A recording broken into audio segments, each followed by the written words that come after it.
네, 제가 앞서서 나홀로 여행 관련해서 이렇게 강연을 가면 여자분들이 또 많이 걱정하시는 게 숙소다라는 이야기를 잠깐 드렸었는데요. 이번에는 숙소에 대한 이야기를 조금 해볼까 합니다. 저도 사실은 숙소 문제가 가장 여행할 때 큰 걸림돌 중에 하나였거든요.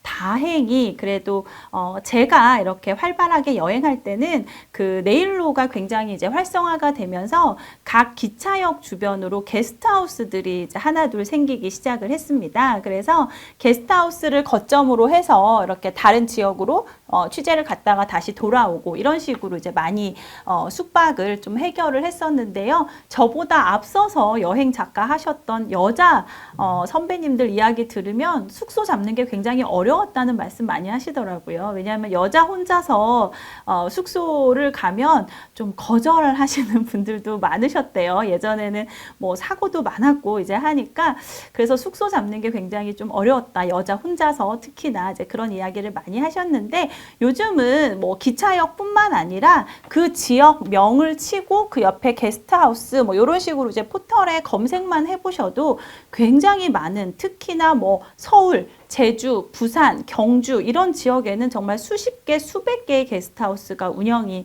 되고 있습니다. 그래서 숙박은 사실 여자 혼자서 숙박하는데 좀 걱정된다라고 하시는 것들이 조금은 그래도 걱정을 덜으실 수가 있고요. 게스트하우스의 개념이 사실 예전에는 원래 그 가정집에 이제 뭐 침대 하나 이제 방 한 칸을 빌려주는 개념이었는데 우리나라에서는 이제 약간 호스텔 개념 그러니까 도미토리 2층 침대 같은 것들을 함께 이제 공유하면서 아주 저렴한 가격에 숙박을 할 수 있도록 해결할 수 있도록 왜냐하면 이게 네일로가 유행하면서 번지기 시작한 이제 여행 문화, 숙박 문화다 보니까 좀 저렴하게 그리고 또 여러 명이 한데 어우러지는 분위기로 게스트하우스들이 운영이 됐어요. 근데 여러분들도 아시다시피 이제 최근에 뭐 코로나 상황이라든지 이런 것들 때문에 요즘은 도미토리를 운영을 거의 안 하시고요. 오히려 이제 그런 것들을 좀 개조해서 뭐 2인실이라든지 그러니까 뭐 침대 하나 딱 들어가는 뭐 작은 공간 그래서 굉장히 좀 쾌적하게 주무실 수 있을 만한 그런 룸 형태로도 많이 운영이 되고 있고요. 제가 게스트하우스를 여자 혼자 여행 갔을 때 좀 추천드리는 이유가 뭐냐면 여기는 단순히 숙박만을 목적으로 하는 곳이 아니고 일종의 어떤 여행 문화를 공유하는 곳이기도 합니다. 그러다 보니까 이 게스트하우스의 호스트들, 그러니까 그걸 운영하시는 사장님들은요, 거의 대부분 그 지역의 토박이 이거나 아니면 그 지역을 너무너무 사랑해서 뭐 정착을 하신 분들 이런 분들이 많으세요. 그러다 보니까 여행 작가인 저도 사실 어느 지역을 정말 내가 뭐 구석 다 안다라고 하기가 어렵잖아요. 토박이에 비하면. 그런데 이런 호스트 분들을 게스트하우스에서 만나면 저도 알기 어려운 정보들을 막 던져주세요. 그래서 예전에 제가 경주 게스트하우스를 갔을 때 경주 게스트하우스 사장님께서 저보고 읍천마을이라는 곳에 가면 되게 신기하게 생긴 주상절리 바위가 있다. 근데 그게 밖에서는 볼 수가 없고 군사 지역이라서 그 철조망 너머로 이렇게 볼 수가 있는데 그 모양이 참 신기하다. 너가 여행 좋아하고 그러면 한번 가서 그 주상절리를 좀 꼭 봐라. 뭐 이런 말씀을 하시더라고요. 그래서 제가 원래는 이제 다른 취재 계획이 있었는데 사장님이 그렇게 말씀하시니까 그 주상절리 바위가 궁금해서 이제 가봤어요. 그랬더니까 정말 그 해안 철책 너머로 이렇게 바위가 보이는데 다행히 낮에는 이제 그 철책에 군인이나 이런 사람들이 없으니까 조금 이렇게 까치발을 들고 그 바위를 사진을 찍을 수가 있었는데 그게 바로 여러분들 지금 많이 아시는 경주의 이제 부채꼴 형태의 주상절리 바위예요. 그 이후에 이제 그 어떤 뭐 그 지질학적 가치 뭐 이런 것들이 인정을 받아서 지금은 철책을 다 걷어내고 그 옆에 산책길도 만들어지고 뭐 보존도 하고 그러지만 그 당시에는 정말 제가 주상절리 처음 찍은 사진을 보면 이렇게 철책이 나와 있거든요. 그 당시엔 정말 아는 사람만 아는 숨겨진 보물 같은 바위였는데 그거를 이제 그 게스트하우스 사장님께서 말씀해 주셔서 저는 알게 됐었고요. 사실 저는 경주로 그 수학여행도 한 2번, 3번 갔었고 갔었고 또 그 이후로 취재도 여러 번 갔었기 때문에 경주를 그래도 나름 좀 안다라고 생각을 했었는데 또 하루는 그 사장님이 저보고 남산에 올라봤냐고 이야기하시더라고요. 그래서 남산은 따로 올라가 보진 않았다라고 말씀드렸더니까 경주에 와서 남산을 올라보지 않고 경주를 안다고 하면 안 된다 이런 말씀하시더라고요. 경주 사람들한테는 굉장히 어떤 정신문화의 중심지 같은 곳이 남산이다라는 말씀을 하셔서 제가 또 취재 예정했던 것들을 다 취소하고 그 남산에 이제 올랐던 기억이 있는데요. 저도 지금은 그 사장님이 왜 그런 말씀을 하셨는지를 너무너무 공감을 할 만큼 남산이라는 공간을 굉장히 사랑하거든요. 그런 계기를 만들어준 것도 그 게스트하우스에서 만난 사장님이셨어요. 그래서 그런 정보들, 정말 알짜배기 귀한 정보들을 이 게스트하우스에서 만날 수가 있고요. 특히나 또 여행할 때 보면 좀 아침 같은 거 해결하기가 일반 숙소에서는 좀 어렵잖아요. 그런데 게스트하우스에서는 뭐 간단하게 시리얼이라든지 뭐 토스트 정도 뭐 자기가 스스로 이제 셀프로 해서 챙겨서 먹을 수도 있고요. 제가 아는 또 어떤 게스트하우스는요, 부산에 있는 게스트하우스인데 여기 사장님은 굉장히 젊은 사장님인데 본인이 유럽 여행할 때 아침밥 못 먹는 게 너무너무 힘들었대요. 유럽에서 아침에 밥을 해서 먹고 보통 다들 뭐 빵이나 이런 걸로 때우니까. 근데 자기는 아침밥을 못 먹으면 여행이 안 되는 사람인데 유럽이나 이런 데서 아침밥 챙겨 먹기가 얼마나 힘들었겠어요. 그래서 자기는 여행할 때 밥이 없으면 너무너무 힘들더라. 그래서 내 게스트하우스에 오는 손님들한테는 무조건 따뜻한 아침밥을 대접을 해야겠다라고 계획을 세우셨대요. 그래서 부산역에 있는 게스트하우스인데 거기 사장님은 아침에 꼭 손님들한테 따뜻한 밥과 국 그리고 반찬 3가지를 항상 내주시더라고요. 굉장히 저렴한 가격에 그렇게 푸짐한 아침 밥상까지 먹을 수 있으니까 그런 게스트하우스 간다면 정말 여행자들한테는 고마운 숙박 장소가 아닐까라는 생각이 드는데요. 이런 식으로 게스트하우스는 그 게스트하우스를 운영하시는 호스트의 어떤 개성, 어떤 뭐 여행에 대한 마인드 이런 것들에 따라서 분위기가 굉장히 많이 달라져요. 그래서 그런 분위기를 이렇게 경험해 보시는 것도 참 재미있습니다. 예를 들어서 또 기억나는 게 제가 이제 강릉이 고향인데 그러다 보니까 저는 사실 집이 강릉에 있으니까 강릉에서 제가 게스트하우스를 가거나 이럴 일이 별로 없는데 그래도 강릉 게스트하우스 그 사장님하고는 굉장히 친해요. 근데 그 사장님이 자기네 게스트하우스는 싱글들이 자주 오더라고요.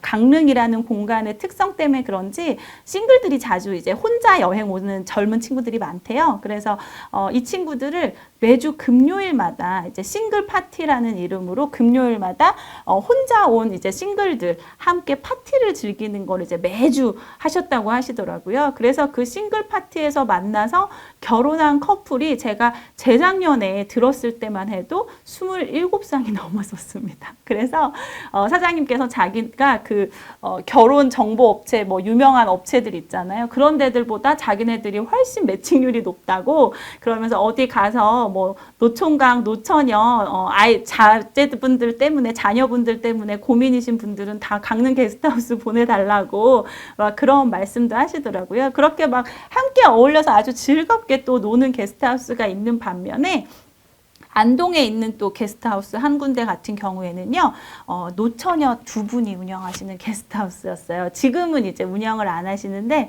그 당시에는 노처녀 2분이 이제 운영하시다 보니까, 젊은 남녀들이 막 와가지고 노는 게 얼마나 눈꼴 사납겠어요. 그러니까, 이분들은 저녁 10시가 되면 무조건 문을 걸어 잠그고, 남자층과 여자층을 아예 구분을 해서 서로 왔다 갔다 할 수 없게 해놓으셨더라고요. 그리고 무조건 10시 되면 다 불 끄고 자야 되고 그리고 거기 온 사람들끼리 이야기 나눌 수 있는 유일한 시간은 저녁 7시에 이 호스트 분들과 함께 차를 마시는 시간. 그 시간만 유일하게 이제 이야기가 가능한 뭐 그런 식으로 아주 재미있게 거기가 이제 안동이라는 공간이기 때문에 저는 오히려 그런 문화가 또 굉장히 안동스럽다라는 생각도 들었고 또 여행이 굉장히 또 지칠 무렵에 그렇게 정말 오롯이 어떤 휴식만을 위한 공간 10시에 막 다른 방에서 시끄럽고 이러면 또 잠을 잘 못 잘 수도 있는데 그렇게 오롯이 다 불 끄고 다 또 쉬니까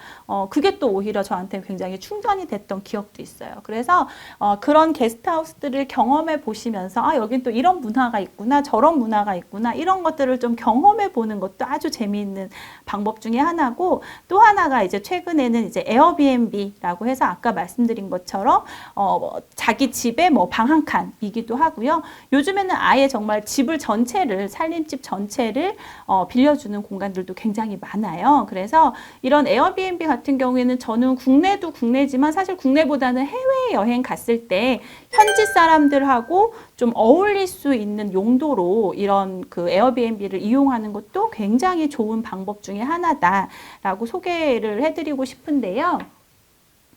제가 그 싱가포르에 저희 아이랑 함께 이제 여행을 갔었는데, 그때 아이가 5살이었어요. 싱가포르에 있는 에어비앤비들 중에서 남자아이를 키우는 집을 이제 조건 검색을 해서 찾아봤더니까 동갑의 남자아이를 키우는 집이 있더라고요. 근데 여기가 관광지에서는 조금 떨어진 어떤 주택가에 있는 조용한 집이었어요.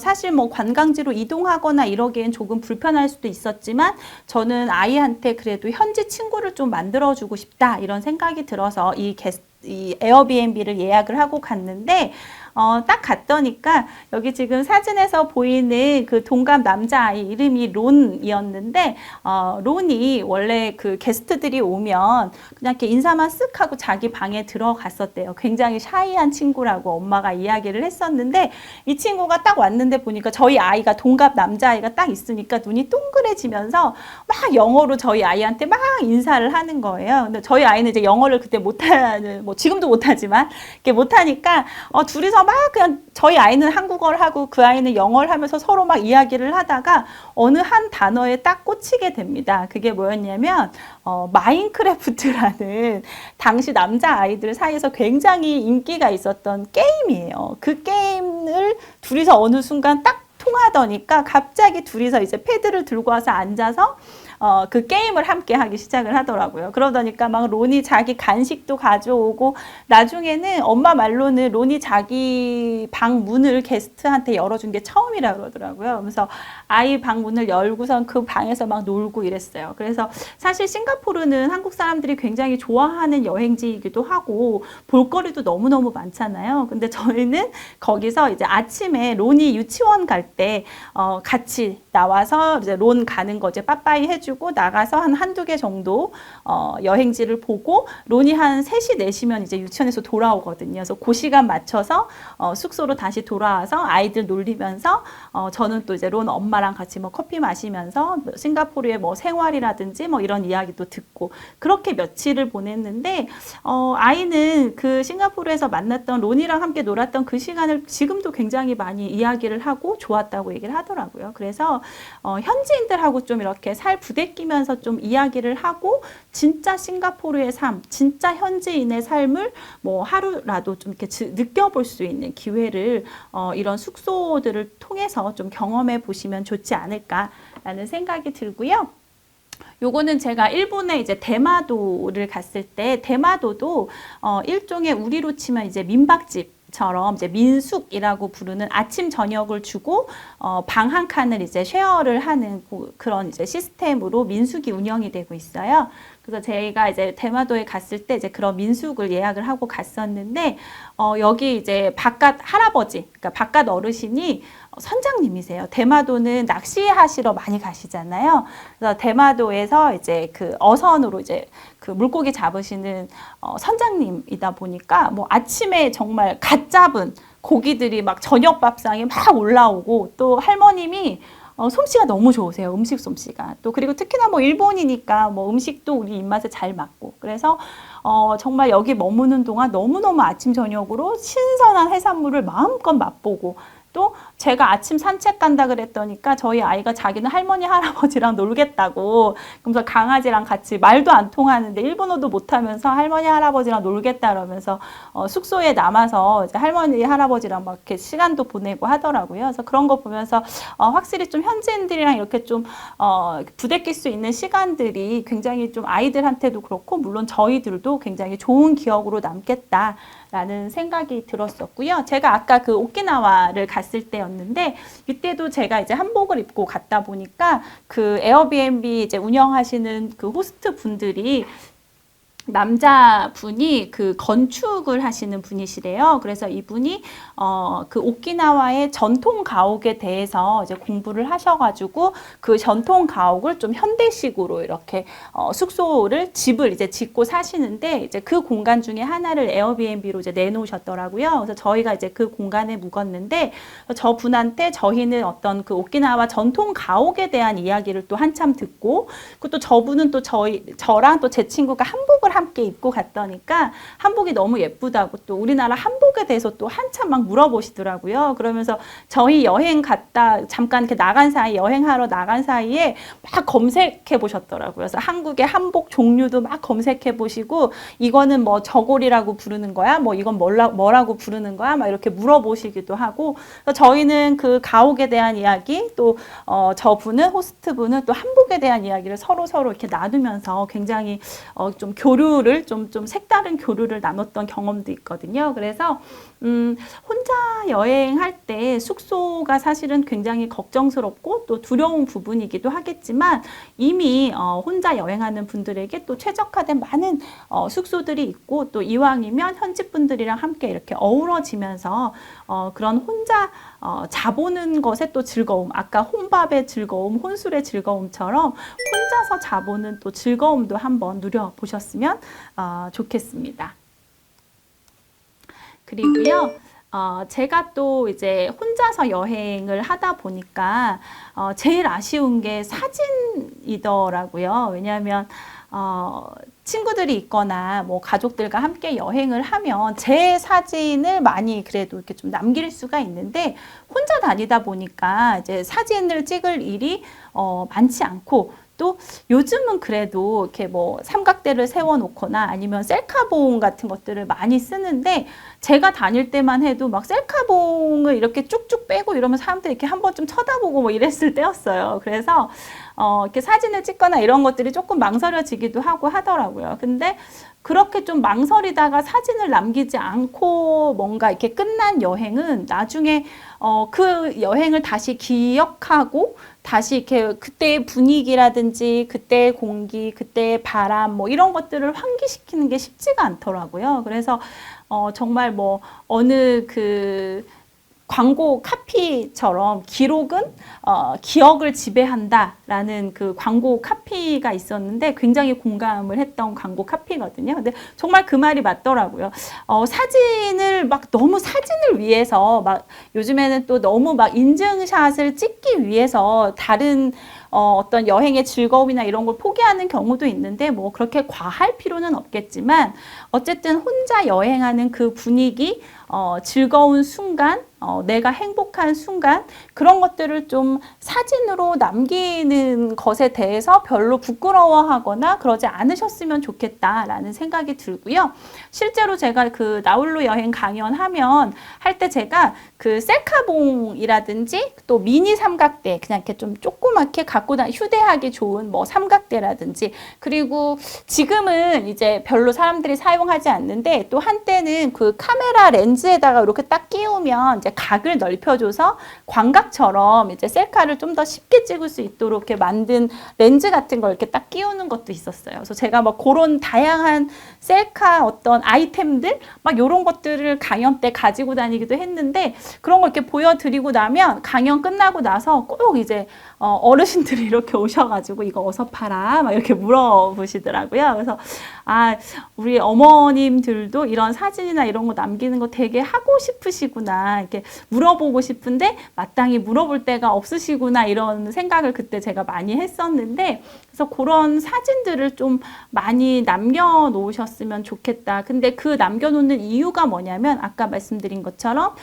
내가 혼자 여행하면서 좋았던 어떤 순간, 감정, 뭐 그때 어떤 분위기 이런 것들을 좀 기억하고 환기시키는 개념도 있지만 그 사진을 이왕이면 저는 말씀드리거든요. SNS라든지 이런 데 이왕이면 좀 공유를 하세요. 공유를 하시면 제가 말씀드린 것처럼 아까 제가 혼자 술 먹을 때 이렇게 사진 찍어서 SNS에 올렸더니까 막 멋있다, 뭐 대단해, 막 이런 이렇게 댓글 달린 거 보고 제가 다음에 또 혼술을 해야지, 막 이런 생각이 들었던 것처럼 여러분들이 다음에 또 다시 혼자 여행을 떠날 수 있는 용기를 그런 사진 한 장, SNS에 올린 사진 한 장, 그리고 누군가가 달아준 댓글들, 이런 것들이 여러분들로 하여금 어떤 용기를 내게 하는 계기가 되기도 하더라고요. 그래서 저는 이왕이면 혼자 여행 가셨을 때 그런 기록들을 좀 많이 남기셔서 여러분들이 두 번, 세 번, 또 한 번 길 위에 설 수 있는 좀 용기를 내는데 도움을 얻으셨으면 좋겠다라는 생각을 들고요. 그래서 제가 이제 그 셀카 뭐 찍는 거 막 이런 거 말씀드리면 이렇게 나이 좀 드신 어머님들은 그런 얘기 해요. 아우 뭐 자꾸 주름만 늘고 뭐 예쁘지도 않은데 뭘 얼굴을 찍어 뭐 이런 얘기 하시더라고요. 근데 제가 그거 관련해 가지고 좀 재밌는 얘기를 들었던 게 여러분들 그 푸사라고 하죠. 프로필 사진 있잖아요. 그 프로필 사진만 봐도 그 사람의 나이를 알 수 있대요. 그래서 셀카, 얼굴 사진 찍은 거 이렇게 올린 친구들 보면 보통 10대, 20대들이 많고요. 그리고 아이들 사진, 3, 40대들은 아이들 사진을 그렇게 많이 올린대요. 그리고 이제 50대, 60대가 되면 남자랑 여자가 좀 나뉘게 되는데요. 여자분들은 꽃사진, 프로필 사진에 꽃사진을 그렇게 많이 올리시고 남자분들은 다들 아실 거예요. 무슨 봉 막 이렇게 쓰여 있는 봉우리 옆에 이렇게 딱 쓰셔가지고 사진 찍으시는 것들, 이런 것들을 이제 푸사로 많이 하시고요. 나중에 나이 많이 드시면 다시 또 남자랑 여자랑 합쳐져서 60대, 70대가 되면 대부분 이제 푸사가 개사진으로 바뀐다고 그런 이야기를 제가 듣고, 푸사만 봐도 그 사람의 나이대를 알 수 있구나. 그렇다면 내가 뭐 내 나이가 3, 40대라도 이왕이면 셀카 올려서 10대, 20대처럼 기분이라도 좀 내보자, 이런 생각이 들더라고요. 그래서 여러분들도 뭐 기분이죠. 10대, 20대의 기분으로 뭐 멋있는 셀카가 좀 부담스러우시다. 그러면 저처럼 뭐 얼굴을 조금 이렇게 가리면서 슬쩍 옆모습으로 찍어봐도 좋을 것 같고요. 아니면 여러분들 뭐 계절마다 이제 꽃 보러 많이 가실 텐데 꽃이랑 같이 걸고 뭐 발사진도 좋고 손사진도 좋고, 제가 여기 왼쪽 아래 같은 경우에는 그 슬로시티로 유명한 청산도에 갔을 때였는데요. 아침에 청산도 이제 이른 아침에 이렇게 산책을 하는데, 그 청산도 봄에 이제 가면 유채가 정말 그 섬 전체에 만발하거든요. 근데 그 만발한 유채 꽃이 떨어진 옆으로 이렇게 달팽이가 지나가더라고요. 슬로시티의 상징물이 달팽이잖아요. 그래서 그 떨어진 유채와 그 옆을 지나는 달팽이를 보면서 이건 정말 청산도다운 장면이다 라고 생각이 들어서 이제 그 떨어진 꽃이랑 달팽이를 이렇게 손 위에 얹고 찍었던 사진인데요.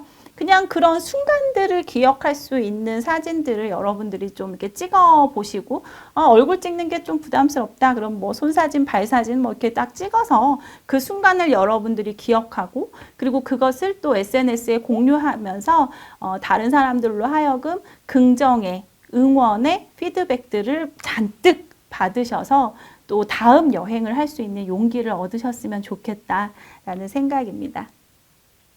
그리고 제가 그 굉장히 좋아하는 그 칼럼니스트, 맛에 대한 이제 맛 칼럼니스트 분이 계신데, 그분이 쓴 책 제목이 저는 굉장히 좀 공감을 했었어요. 책 제목이 뭐였냐면 추억의 절반은 맛이다 라는 제목의 책이었는데, 생각해보면 우리가 뭐 집 떠나서 뭐 엄마가 보고 싶어 이렇게 직접적으로 이야기하기보다 엄마가 해준 뭐 김치찌개가 먹고 싶어, 뭐 엄마가 해준 된장찌개가 먹고 싶어, 이런 식으로 어떤 맛으로 좀 이렇게 환기되는 어떤 그리움이라든가 보고 싶은 감정들, 사랑의 감정들, 이런 것들이 있잖아요. 그래서 생각해보면 우리가 추억이라고 말하는 것들 중에 참 많은 부분이 이 맛이라는 감각이랑 연결이 되는구나 라는 생각을 그 책을 보면서 했었는데, 그걸 또 다시 이렇게 여행에 가져와 봤어요. 그래서 여행에서도 맛을 빼놓고 이야기할 수가 없잖아요. 우리가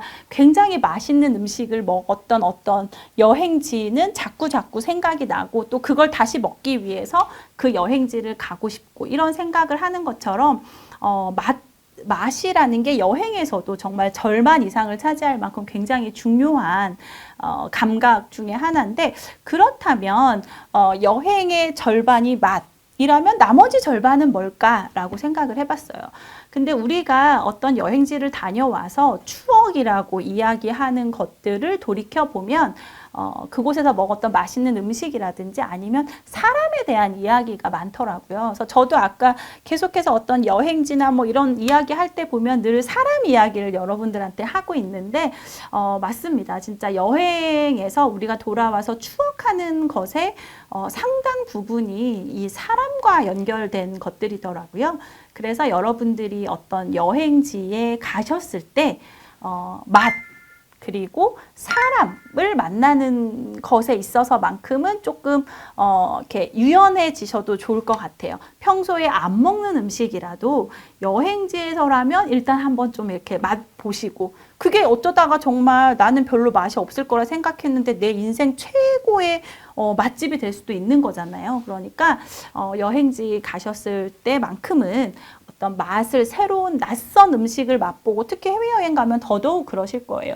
낯선 음식에 대한 어떤 거부감이나 이런 것들을 조금 내려놓으시고, 또 낯선 사람들과 어우러지는 것도 역시나 좀 그런 거부감이라든지 조심성, 물론 조심해야 되는 부분은 있지만 그런 부분에서 너무 이렇게 딱딱하게 하지 않고 좀 더 유연하게 대처를 하다 보면 또 의외의 지점에 또 좋은 사람들, 좋은 인연들, 좋은 추억들을 만날 수 있지 않을까라는 생각이 들어요. 그래서 제가 좀 경험했던 제일 좋았던 추억 한 가지를 좀 소개해 드리자면, 제가 남원에 그 혼풀 문학관이라는 공간이 있습니다. 최명희 작가의 이제 혼풀이라는 그 책이 쓰여진 공간, 그리고 책에 등장하는 장소들이 그 마을에 이제 있었는데요. 그 혼풀 문학관에 갔는데 여기가 제가 아까 말씀드린 것처럼 하루에 버스가 4번밖에 안 들어가는 정말 시골 마을이에요. 여기 들어갔는데 추운 겨울에 아침부터 거기로 온 게 저 혼자였던 거죠. 그래서 그 혼풀 문학관에 계시던 이렇게 백발 성성한 해설사 선생님께서 저를 너무너무 반겨주시면서 막 설명해 주시고, 추운데 차 한잔 하고 가, 이래서 따뜻한 차도 마시고 왔습니다. 근데 제가 그러다가 결국 막차를 놓쳐버린 거예요. 그래서 정말 우연하게 그날 이제 그 선생님 집에서 이제 하룻밤 묵게 됐는데요. 여기가 이제 선생님 집 사진입니다. 근데 선생님이 나는 그냥 시골에서 그냥 농사 짓는 할머니야 이랬는데, 할머니 읽으시는 책 좀 보세요. 책이 어마어마하게 쌓여 있는 집에 선생님이 또 혼불을 이렇게 열심히 읽으셨던 흔적들도 있고요. 선생님이 직접 차려주신 밥도 먹고, 그리고 선생님이 만든 엿과 편강 뭐 이런 것도 또 디저트로 먹고, 다음날 아침에 제가 기차 타고 떠난다고 그 앞에 마을 입구에서 저 가는 길에 간식 먹으라고 이렇게 누룽지를 이렇게 한 봉지 싸주시더라고요. 저는 남원 하면 여러분들 아마 이몽룡, 성춘향 생각하시겠지만 저는 이 선생님이 제일 먼저 떠오르고요. 남원 하면 아마 많은 분들 그 추어탕 거리 많이 가실 거예요. 광안리 옆에 있는. 근데 저는 남원 하면 이 선생님이 저한테 싸주셨던 누룽지 한 덩이가 생각이 나더라고요. 그래서 여러분들도 남들 다 알고 있는 성춘향, 이몽룡이 아니라 여러분들만의 사람, 그리고 남들이 다 먹어본 추어탕이 아니라 여러분들만의 어떤 맛, 이런 것들을 찾는 여러분들만의 여행, 여러분들만의 추억을 좀 만드셨으면 좋겠다라고 생각이 듭니다. 아까도 말씀드린 것처럼 여행은 결국은 용기의 문제인 것 같아요. 혼자 떠나는 여행은 더더욱 그렇고요. 코로나 때문에 좀 답답하시고 좀 여행이 많이 그리운 요즘이 아닐까라고 생각이 드는데요. 가까이는 말씀드린 것처럼 시선만 조금 바꿔서 주변을 여행하듯이 좀 이렇게 즐겨보셔도 좋을 것 같고요. 오늘 저는 나홀로 여행으로 함께 여러분들이랑 이야기 나눴고요. 감사합니다.